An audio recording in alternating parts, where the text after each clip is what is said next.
What's up everybody, Nate here from Out of the Basement, bringing you a brand new action figure review. Today we're finally taking a look at the long awaited Ki-Adi-Mundi from the Black series. He is finally here. He's made his way to the basement. It has literally been years since this figure was announced. For some reason he just continued to get pushed further and further back, but now finally he is making his way out. And I gotta say, shout out to Big Bad Toy Store for getting this figure so early. It's awesome. They've been on an absolute roll lately with getting Black Series figures before pretty much any other website.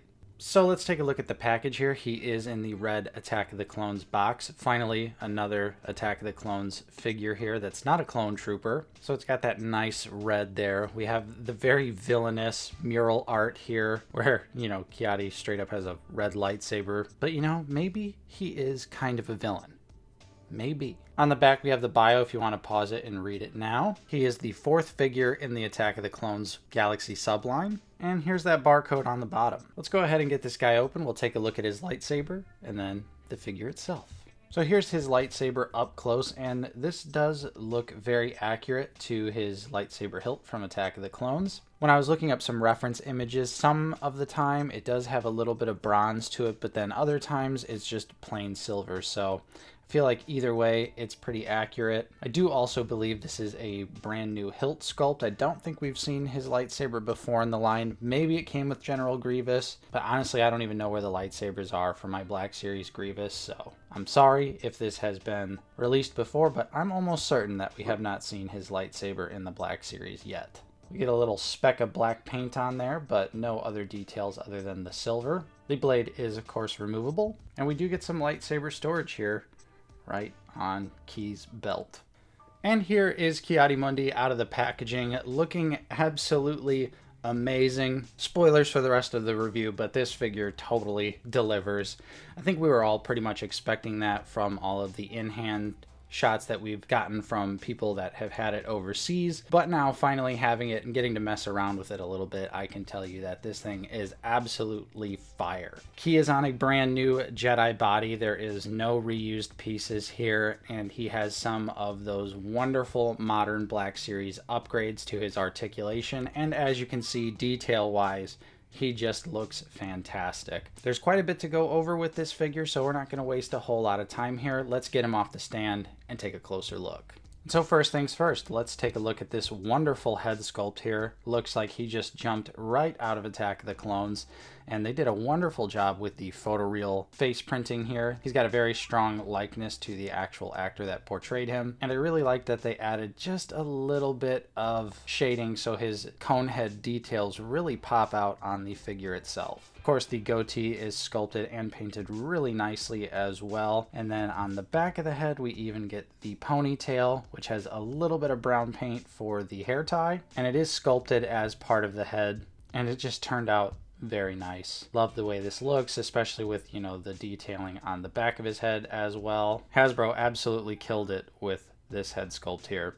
And the rest of the costume is very accurate as well. You can see there's not a whole lot of paint to be had otherwise, but we do have some really nice texturing detail on the sleeves and on the main part of the robe. We have just a small amount of silver paint on the buckle. They did include his pouch here underneath the main part of the robe, which looks nice. And we even have the accurate sort of cuffed boots that we see here. And there is some room to add some paint app details, but I'm not really surprised that there are not really that many details going on this figure. Of course, we all know that with modern Black Series. And with this being a new sculpt, again, it's not really a surprise here. And even on the back, we get the hood details sculpted in here. Everything about this just looks so very nice. I don't even really think we need too much added paint detail here because he just looks awesome. And as far as articulation goes, his head can actually look up very far. There's a great range of movement there. We do have the double neck peg, of course. Looking down has a pretty great range of motion as well.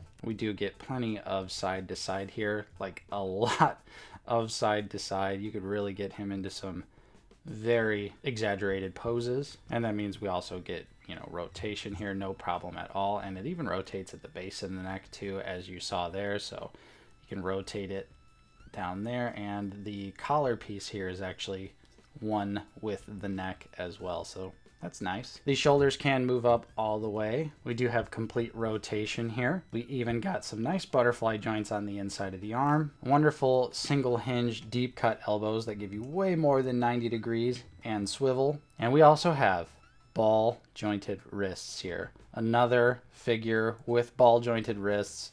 Love to see it. This is one of my new favorite improvements to the Black Series articulation. So that means, of course, you get the rotation. It can go up and down and side to side, and I just absolutely love that. And another great detail here is the force gesture hand, again on a ball jointed peg. It just looks so nice and really helps add to the dynamic posing options of the figure. As far as a crunch is concerned, he can just go a little bit forward and a lot of bit back, just like every Black Series figure. We do get a little bit of side to side and of course rotation. And even with the layers of sculpted plastic, his leg can kick out straight forward. The splits aren't really inhibited either. Not too much kickback though. This figure is kind of older, so it does have the thigh swivel still. Nice to see. We have a single jointed knee, which gives us more than 90 degrees and has rotation as well. And for the foot, it can go all the way down, can go up just a smidge, and he does have ankle pivot. So just like Anakin and Padme recently, this figure has some old Black Series articulation and some new modern updates as well. Having thigh swivel again is really nice, and the ball jointed wrist, like I said, is probably one of my new favorite upgrades to the Black Series. We also have the older style butterfly joints as well. So you're going to be able to get him into all sorts of Jedi poses. He can grip his lightsaber with both hands, no problem at all. And since he's got that nice force gesture hand, he can even hit the Kenobi. Now let's jump into the comparisons. We'll start things out with some Phantom Menace figures. We have Qui-Gon Jinn and Padawan Obi-Wan. Next up, we have the B-1 Battle Droid and Little Annie. Following that, let's move on to some Attack of the Clones figures. We have Obi-Wan Kenobi and Anakin Skywalker. Then we have Mace Windu and Aayla Secura and Kit Fisto along with Plo Koon. And we also have the 3.0 Clone Troopers. We got a Phase 1 and a Phase 2. Then we have the Geonosis Super Battle Droid and B1. We'll do some Clone Wars action here with Anakin and Ahsoka. And I almost forgot Master Yoda here. We have the Black Series Dagobah version, and then the SH Figure Arts release in his Jedi Council chair. And there you have it. There was my review for the Black Series Ki-Adi-Mundi. Another great figure in the line. Long awaited, but well worth the wait in my opinion. We've got those fantastic modern Black Series updates to the articulation. The details are really nice and very accurate, and it's always nice to finally get a new Jedi in the line, especially one that is technically an alien. So it's very cool to see Ki-Adi finally making his way to our shelves, and I definitely can say without a doubt that this is absolutely an essential Black Series figure.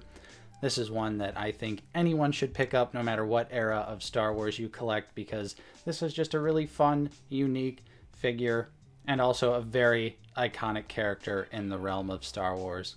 So whether you love him or hate him, or you're just wondering about the droid attack on the Wookiees, definitely pick up Ki-Adi and add him to your shelf. With that being said, I hope you enjoyed my review. If you did, don't forget to leave a like, subscribe if you are new. We're always talking about Star Wars, the Black Series here on the channel. I'm Nate from Out of the Basement. Thank you so much for watching, and I will see you next time.